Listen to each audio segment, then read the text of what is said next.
오늘도 선한 목자가 되셔서 우리를 돌보시는 그 주님의 은혜와 사랑과 능력의 손길 안에 거하는 우리 모두가 되기를 소원합니다. 이 시대가 점점 좋아지는데, 그쵸? 솔직히 먹고 살기는 예전보다 훨씬 더 좋아졌잖아요. 우리 80대, 90대 권사님들 젊으실 때를 생각을 하면 얼마나 모든 것이 풍족하고 넉넉해졌는가. 그런데 여전히 살기는 쉽지 않을 것 같아요. 그렇죠?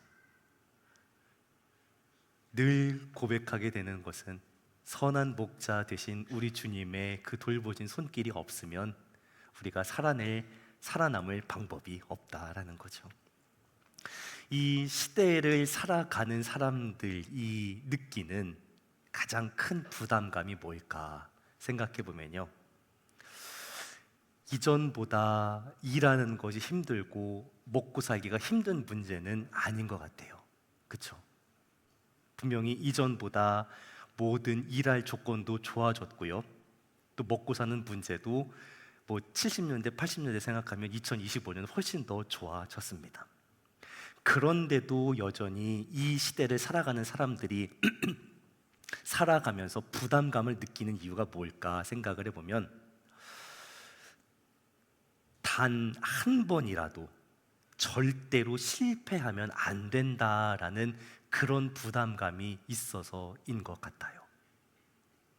예전에는 뭐 하다가 실패하면 다시 해본다, 다시 해본다라고 그렇게 이야기할 수 있었는데, 2025년 지금에 과연 사람들이 한번 뭔가를 하다가 실패했을 때 다시 일어날 수 있을까 생각해 보면 그렇지는 못한 것 같아요.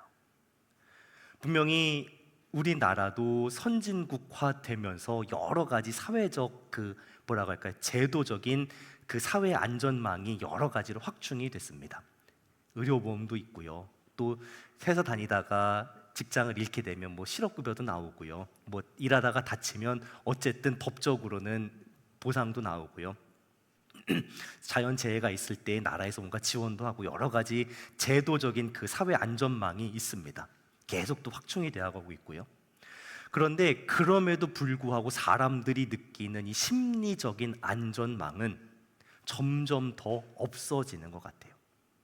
내가 뭔가를 하다가 실패하면 다시 일어날 수 있다 라고 그렇게 생각하게 만들어주는 게 이 심리적인 안전망일 텐데, 이 시대를 살아가는 사람들 중에 특히나 우리 젊은 세대들, 뭐 저 정도나 저 윗 정도까지 한 10대, 20대, 30대, 40대, 뭐 50대, 60대 분들도요, 내가 뭔가를 하다가 실패했을 때 다시 일어날 수 있다라고 생각하는 사람이 몇 명이나 있을까요?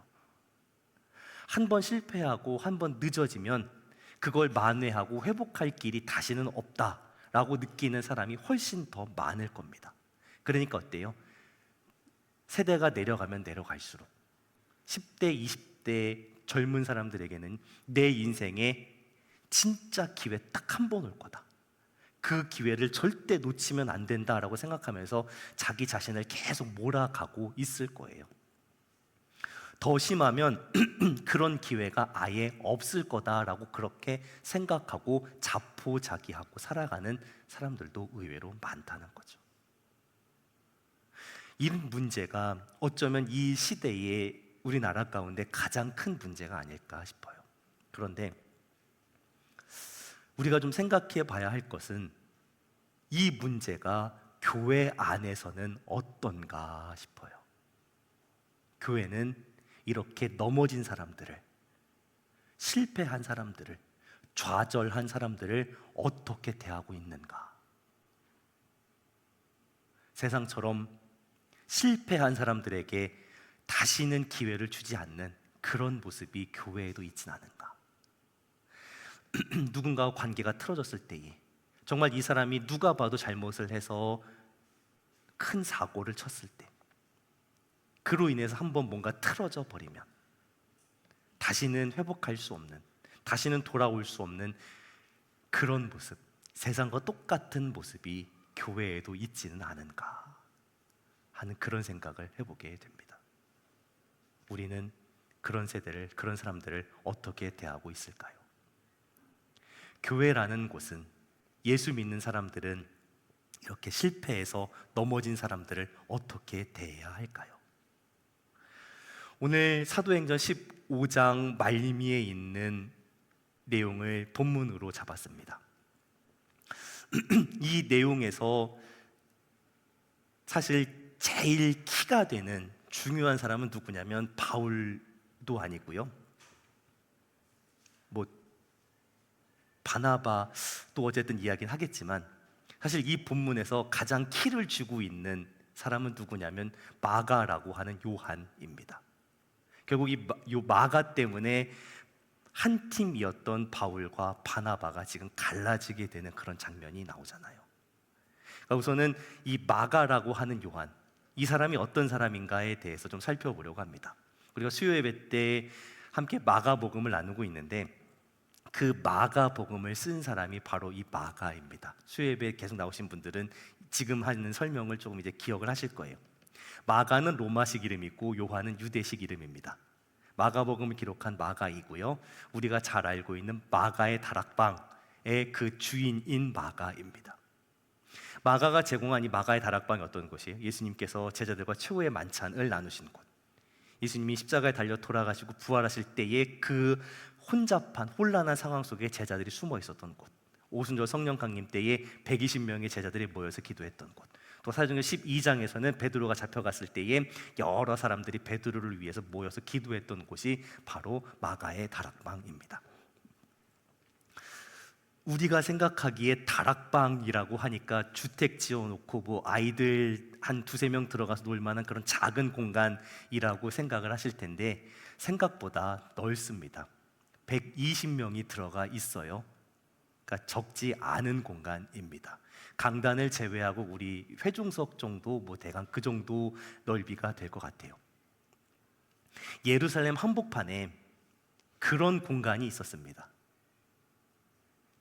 120명이 들어가 있을 수 있는 공간, 그리고 생활할 수 있는 공간은 또 따로 있었다라는 거죠. 예루살렘은 그때나 지금이나 부동산이 꽤나 비싼 곳입니다. 그런 곳에 120명이 한 번에 들어가서 모일 수 있는 공간을 제공했다라는 건 마가가 꽤나 잘 살았다라는 거예요. 그때나 지금이나 잘 살 수 있는 건 뭔가를 많이 물려받았다라는 얘기입니다. 그러니까 지금 표현으로 하면 소위 금수저를 물고 태어난 그런 사람이라 볼 수 있을 것 같아요. 물질적으로 많은 것을 가지고 누리고 살았습니다. 근데 물질적인 것뿐만 아니라 이 마가는 신앙적인 부분에서도 꽤나 많은 혜택을 누리던 사람이에요. 자, 예수님과 제자들이 마지막 식사를 했던 그곳, 또 예수님이 부활하실 때에 제자들을 찾아오셨던 그곳, 120명의 제자들이 모여서 기도하고 성령 강림이 임했던 그곳, 자, 그런 곳의 주인이었다는 얘기는 그 모든 장면을 볼 수 있었던 사람이라는 거죠. 부활하신 예수님을 목격한 최초의 목격자들 중에 하나였을 거고요, 또 그 집이 이제 장소 제공이 되어서 교회가 되었고, 당연히 그 주변에는 믿음의 사람들이, 신앙 좋은 사람들이 차고 넘쳤을 거예요. 우리가 아는 대로 마가는 바나바의 조카였고요, 베드로가 자기 아들이라고 표현할 정도로 꽤나 각별한 사이였습니다. 자, 그러면 이 마가의 삶은 어땠어야 할까요? 물질적인 복도 많이 받았습니다. 그리고 주변에 신앙의 사람들, 믿음의 사람들도 많이 있었습니다. 여러 경험들을, 신앙의 경험들을 할 수 있었습니다. 그러면 많이 받았으니까 뭔가 많이 했을까요? 하나님 나라와 복음을 위해서 여러 가지 일들을 감당을 했을까요? 우리는 그렇지 않다는 걸 압니다. 성경에 나와 있는 두 가지 사건을 통해서 볼 때에 마가는 그런 기대에 전혀 미치지 못했던 삶을 살았던 사람입니다. 마가복음 14장에 보면 그런 장면이 나옵니다. 예수님이 잡히시던 날 예수님을 따르던 제자들이 다 도망을 갑니다.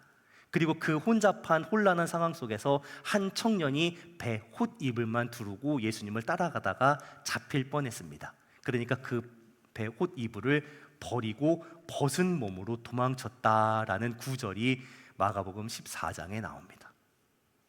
다른 복음서에서는 이 장면이 없습니다. 마태복음, 누가복음, 요한복음에는 이 내용이 없고요. 마가복음에만 나옵니다. 예수님을 따르던 제자들이 다 도망쳤습니다.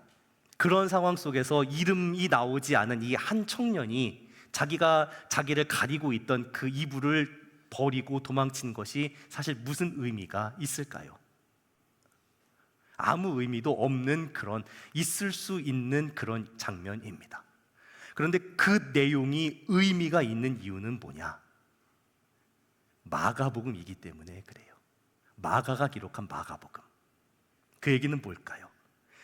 배 홑 이불을 내동댕이 치고 벗은 몸으로 도망간 그 청년이 바로 마가 자신이었기 때문에 마가복음에 기록을 한 겁니다. 예수님이 잡혀가시던 그날 밤에 예수님과 제자들이 마지막으로 지냈던 곳이 아마 마가의 집 그 다락방이었을 거예요. 예수님과 제자들에게 뭔가 좀 특별한 일이 있을 것 같다라는 그 분위기가 당연히 있었겠죠. 무슨 일이 벌어진지 궁금했을 거예요, 이 어린 마가는. 그렇다고 그걸 또 깊숙이 관여해서 물어보고 따라가겠다라고 할 용기도 없었을 것 같아요.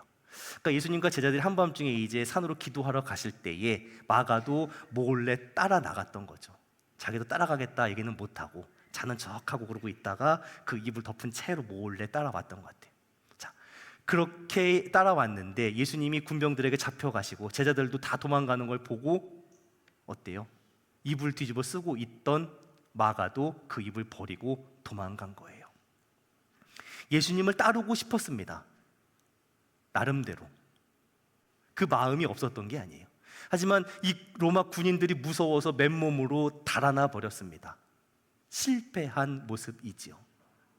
주님 위해 살겠다라고 나름대로 그런 마음이 있었지만 자기의 그 연약함을 극복하지 못한 실패한 모습을 보였습니다.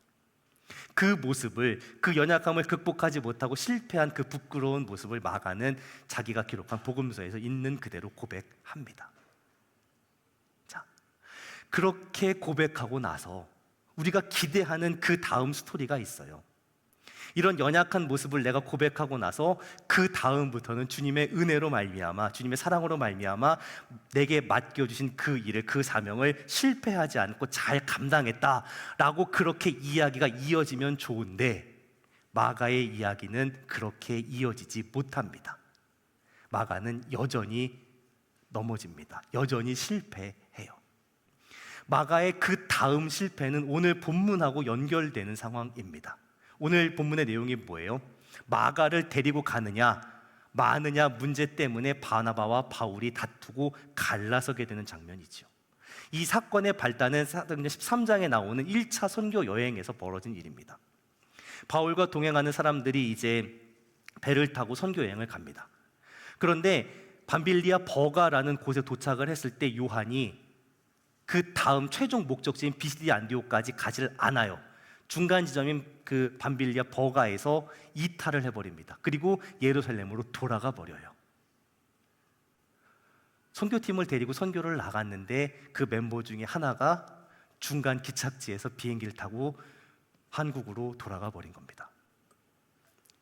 그 팀의 리더라고 한번 생각을 해보시면 좋을 것 같아요.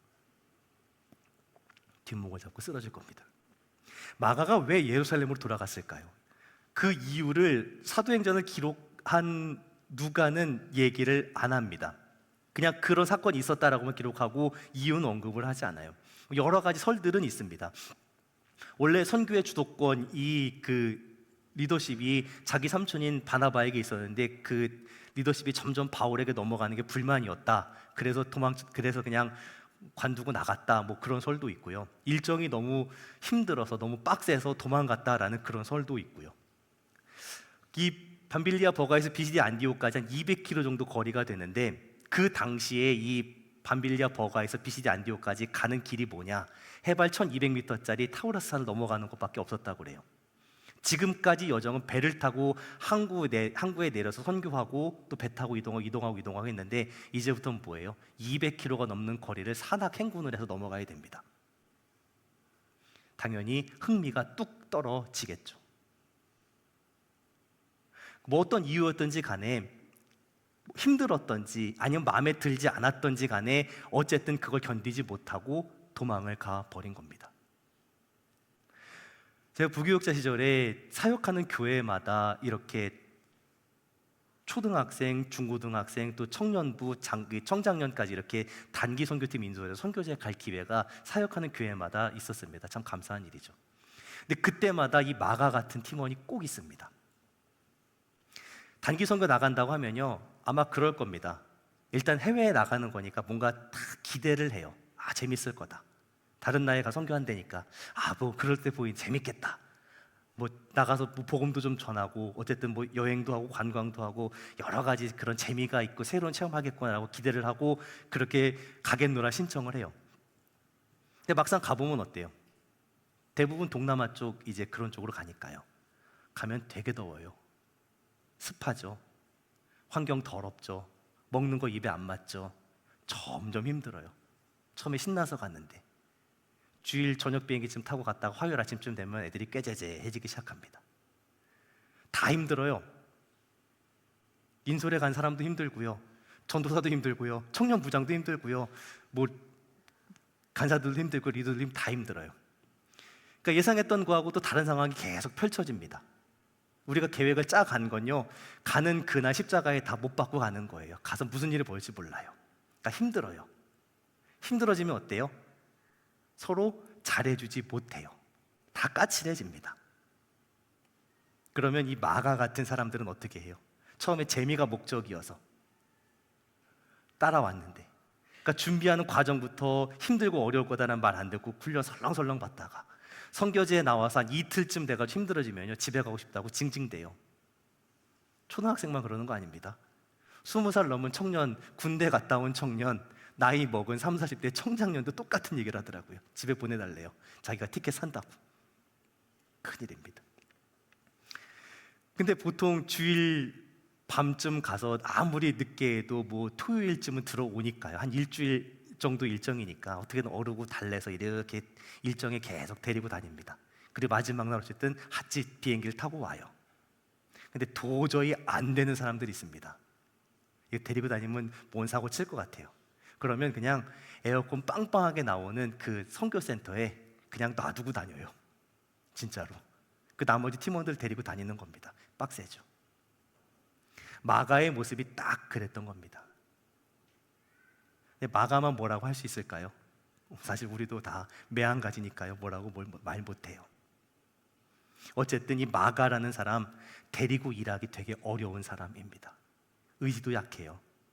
근데 그 의지가 약한 걸 뭔가 하나님 앞에서 훈련 받겠다라는 그런 생각도 없어요. 그러니까 뭘 함께 하려면 좀 신뢰가 가야 되는데, 이 사람에게 이 일을 맡기면 어떻게든 그 일을 계속 한다라는 신뢰가 좀 있어야 되는데, 그래야 일을 맡길 수 있는 건데 그러지를 못해요. 중간에 자기가 힘들면 자기 감정대로 언제든 때려치울 수 있는 거예요. 이미 마가는 그런 경험이 있어요. 그런 일들을 저질러 봤어요. 그 신뢰를 무너뜨리는 선택, 그리고 그런 실제적인 행동까지 다 했던 사람이에요. 이런 사람을 데리고 또 간다? 2차 선교 여행을 간다? 할 수 있을까요? 이런 마가 같은 사람을 데리고 이 중요한 일을, 이 큰 일을 다시 시도해 보겠다라고 그렇게 계획을 세울 수 있을까요? 그런데 바나바는 그렇게 하자고 합니다. 그럼 도대체 바나바라는 사람은 어떤 사람일까?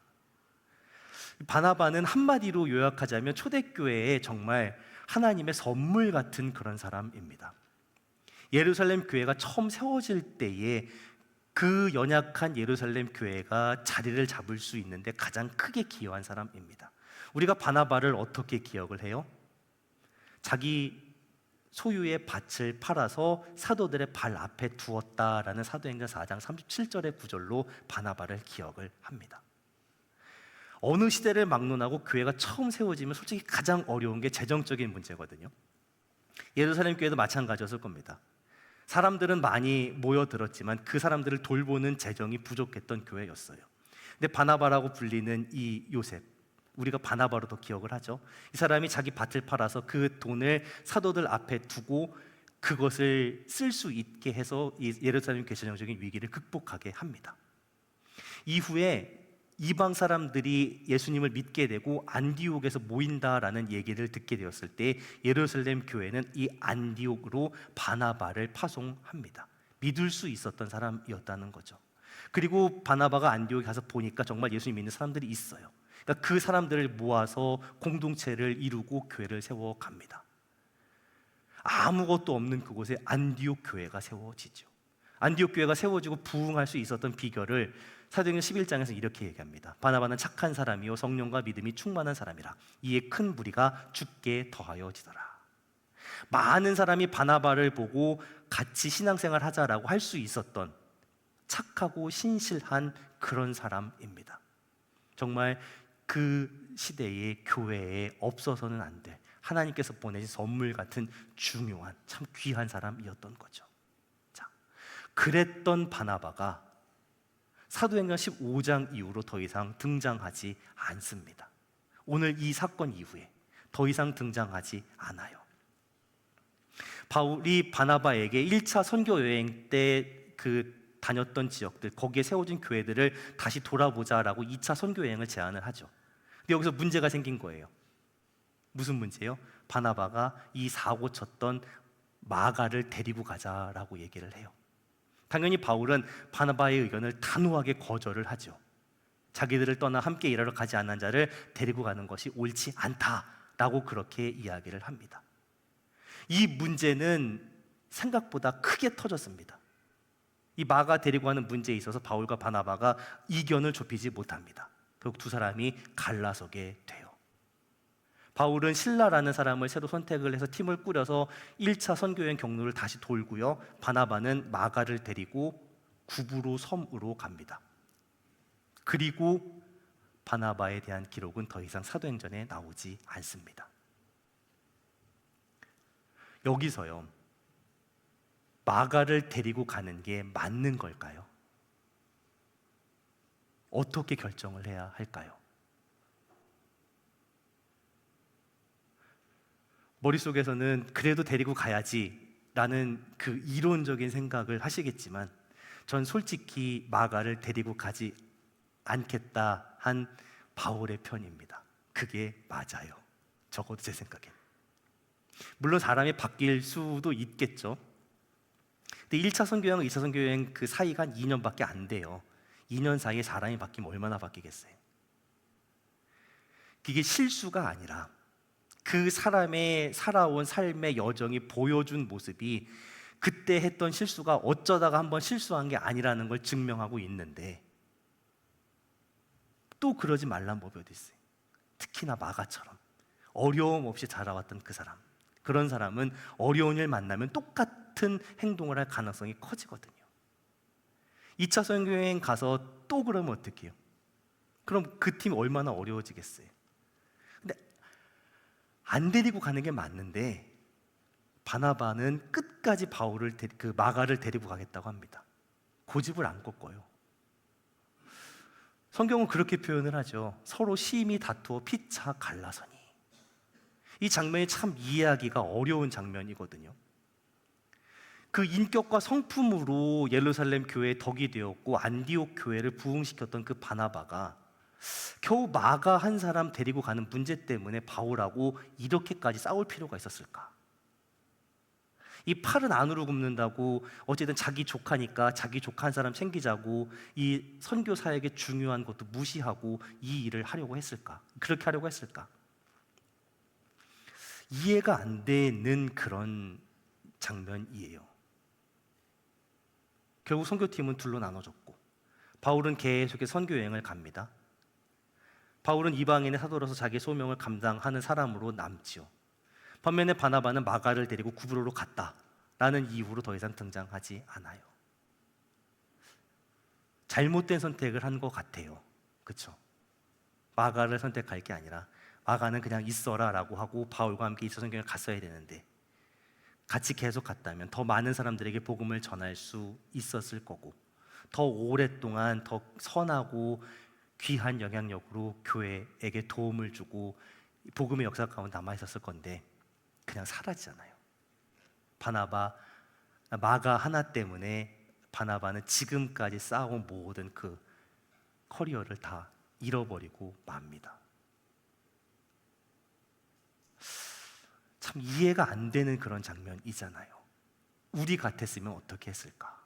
우리 같았으면 어떻게 했을까? 물론 성경은 여기서 이 이야기를 끝내지 않습니다. 바나바에 대한 이야기는 더 이상 등장하지 않지만 바나바의 손에 이끌려서 구브로에 갔던 마가의 이후 모습에 대한 소개를 하죠. 마가가 그 이후에 어떻게 되었는가? 마가복음을 시작하면서 수요예배 그 시간을 나누었지만 마가는 이전과 다른 사람이 되었습니다. 이 이후로 한 10년쯤 더 지났을 때에 바울이 로마 감옥에 갇혀 있었을 때에 보낸 편지에서 마가의 이름이 다시 등장을 합니다. 골로새 4장 10절 11절을 보면 바울이 골로새 교회에 보낸 편지에서 나와 함께 갇혀 있는 아리스다고와 바나바의 생질 마가와 라는 표현이 나와요. 자기와 함께 갇혀 있는 믿음의 동역자들, 하나님의 나라를 위해서 일하는 사람들, 나의 위로가 되어준 사람들이라고 표현하는 그 사람들 중에 마가의 이름이 있습니다. 그리고 디모데 후서에서도 마가의 이름이 또 등장을 하죠. 디모데에게 자기의 마지막을 이제 보고 있는 바울이 나를 보러 올 때에 마가도 데리고 오라라고 그렇게 이야기합니다. 그 마지막 죽음을 앞두고 있는 그 시점에서 마지막으로 보고 싶었던 두 사람의 이름, 자기 영적 아들이라고 생각했던 그 디모데와 또 마가를 보고 싶다고 그렇게 이야기합니다. 시간이 지나서 마가는 복음 전파에 유익한 사람이 되었습니다. 평생을 복음을 위해 살았던 바울에게 마지막 위로가 될 수 있는 사람이었고요. 우리가 읽고 있는 마가복음, 이 복음서의 저자가 되었습니다. 처음과 다른 완전히 다른 모습을 보여준 사람이 되었습니다. 어떻게 이런 변화가 가능했을까? 물론 주님의 은혜와 도우심으로 이제는 실패를 극복하고 새롭게 변화될 수 있었다라고 그렇게 이야기합니다. 그런데 그 마가의 삶에 어떻게 주님의 은혜와 도우심이 이전과 다른 모습으로 변화시키시는 그 은혜의 역사들이 이 마가에게 어떻게 구체적으로 나타나게 된 것일까요? 마가를 끝까지 포기하지 않았던 이 바나바의 모습을 통해서 포기하지 않으시는 주님의 은혜와 사랑과 능력과 돌보심의 그 손길이 나타나게 된 줄로 믿습니다. 바나바는 어떠한 마음으로 마가를 대했을까? 누구보다 복음에 대해서 잘 알았던 사람이 바로 바나바입니다. 내가 자격이 있어서 예수님께서 나를 받아주신 게 아니었다라는 걸 알았던 거죠.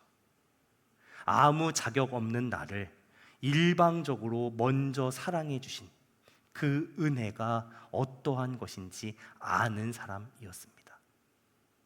그 은혜와 사랑을 받았기 때문에 나도 예수님을 따라서 그 은혜와 사랑으로 다른 사람을 대한다 라고 그렇게 살았던 사람이에요. 내 앞에 지금 실패한 그 사람이 있다. 넘어지고 다시 일어나지 못하는 그 사람이 있다.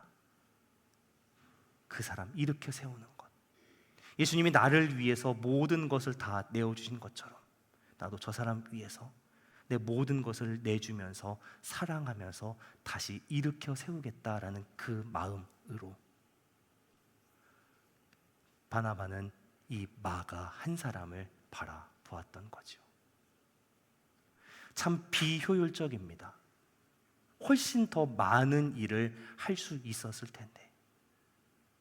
그러나 그것이 우리를 향한 예수님의 마음인 줄로 믿습니다. 여기에 있는 설교하고 있는 저를 포함해서 이 자리에 있는 우리들 중에 과연 누가 자격이 돼서 지금 이 자리에 와서 앉아 있는가?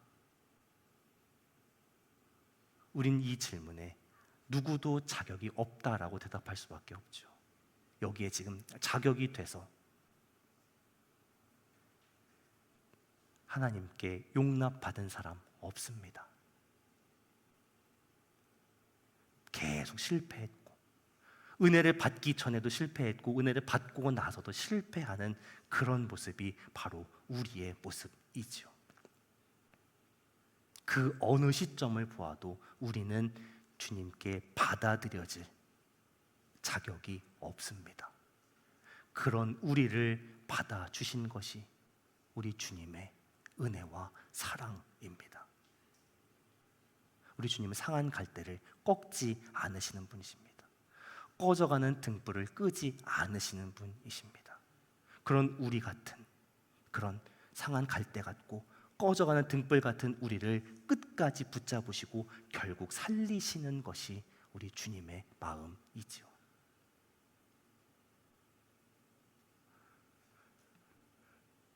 본문에 나오는 바나바의 모습이 꽤나 오랫동안 저는 이해가 안 됐었습니다. 지금도 여전히 바울의 결정이 틀렸다, 나쁘다라고 생각하지는 않습니다. 하지만 목사로 지내오는 시간이 조금씩 쌓여가면서 바나바의 마음이 이제는 조금씩 이해가 됩니다. 옳고 그름을 분별해내는 것 너무나 중요합니다. 그런데 제가 목사로 살아가면서 그거보다 더 중요한 것은 무엇인가? 사랑하고 용납하고 내어주는 것이 더 중요하다라는 걸 목사가 되어서 살아가면서 계속 그것을 배우게 되는 것 같아요. 그저 시간이 오래되었다고 해서, 경력이 오래되었다고 해서 진짜 목사가 되는 건 아니구나. 나에게 진짜 중요한 것은 예수님의 마음을 아는 것이고, 바나바처럼 자신의 모든 경력을 포기하더라도 한 사람을 살리려는 그 마음, 예수님의 마음을 품는 것, 그게 더 중요하구나라는 걸 조금씩 배워가게 됩니다. 이 마음을 나눕니다. 우리가 나이 먹는다고 저절로 어른이 되어가는 건 아닌 것 같아요. 어른이란 사랑하고 용납하고 나 자신을 내어주고 손해가 될 것을 알면서도 기꺼이 그 손해를 감수하는 것, 그것이 믿음 안에서 참된 어른의 모습인 줄로 믿습니다. 다시 일어날 기회를 주는 거예요. 넘어져 있는 그 사람에게 손을 내밀어 주는 거예요. 아무도 믿어주지 않는 그 사람, 그 한 사람 끝까지 믿어주는 거예요.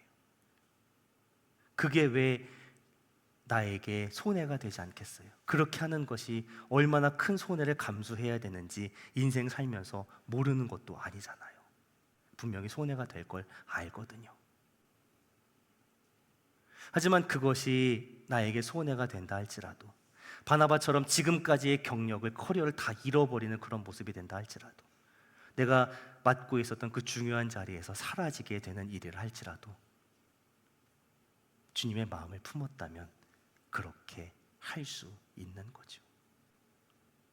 우리가 그런 마음을 품고 그런 마음으로 살아가게 해달라고 기도할 수 있기를 소원합니다. 오늘 말씀이 좀 젊은 세대들에게는, 다음 세대들에게는 오해가 되지 않았으면 좋겠다라고 그렇게 염려하는 마음도 있어요.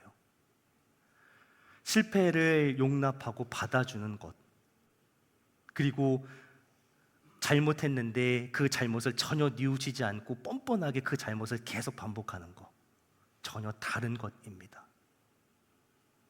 오늘 이 말씀이 내가 잘못한 것 고치지 않고 그 잘못을 계속 반복하게 된다라는 걸, 그런 의미로 들려지지 않기를 바라요.